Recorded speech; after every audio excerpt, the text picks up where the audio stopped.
Chapter 6. The Broken God and the New World. The first month after the battle was a period of grim reconstruction and profound introspection. The sorcerers of Jujutsu High, once a clandestine society of powerful individuals, were now a publicly recognized emergency force. The culling game had been an international incident, and Sukuna's defeat, though not a true annihilation, was enough to turn the tide. The world, or what was left of it, had a new, terrifying boogeyman, but also a new, precarious hope. The new culling game colony, a custom-built prison in the heart of a barren landscape, was a marvel of jujutsu engineering.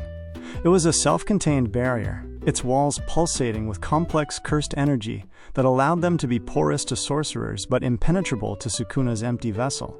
The Warden's challenge had been met with both courage and fear. The first to volunteer was Yuta Okotsu, whose vast cursed energy reserves made him the most suitable candidate for a prolonged engagement. Inside the barrier, the King of Curses was a paradox. He was a god without a body, a soul with a perfect vessel, yet trapped by the very rules he had once so masterfully exploited. He was a broken god. Yuta, using his copy technique, had acquired a deep understanding of the intricacies of the Ten Shadows. He engaged Sukuna's empty vessel in a dance of lethal precision, not to kill, but to learn.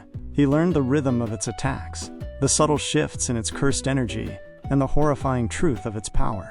The vessel, though empty, was a perfect conduit for the Ten Shadows, and it wielded them with an unsettling, automated grace.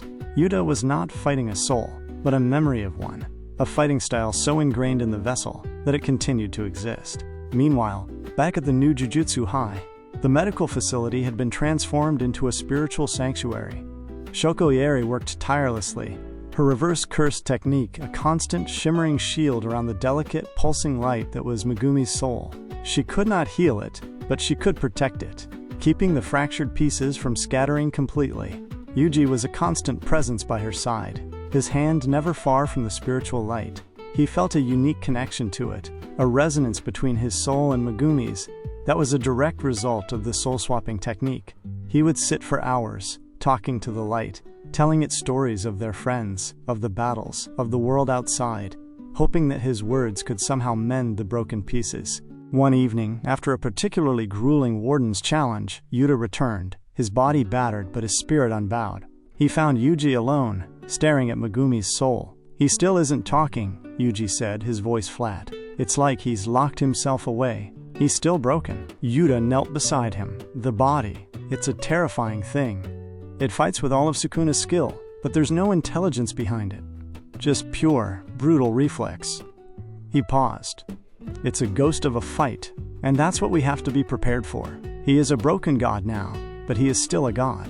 Yuji nodded. "I know." He looked at Yuta, his gaze intense. "But we have a chance.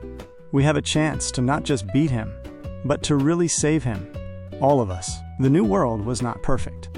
Kenjaku's final plans were still a looming threat, and the culling game, even with Sukuna contained, was a global disaster. But for the first time, the future was not a predetermined path towards a single, cataclysmic duel. It was an open road, a series of challenges to be faced not by a lone hero, but by a collective of sorcerers who had learned the hard way that their greatest strength was in their unity.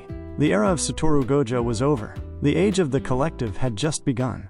The story had pivoted from a tale of immense individual power to a saga of resilience, of broken people finding strength in their shared purpose. The broken god was a reminder of their failure to act sooner, but he was also a symbol of their renewed determination. The culling game, once a tool for their destruction, had become a crucible for their evolution.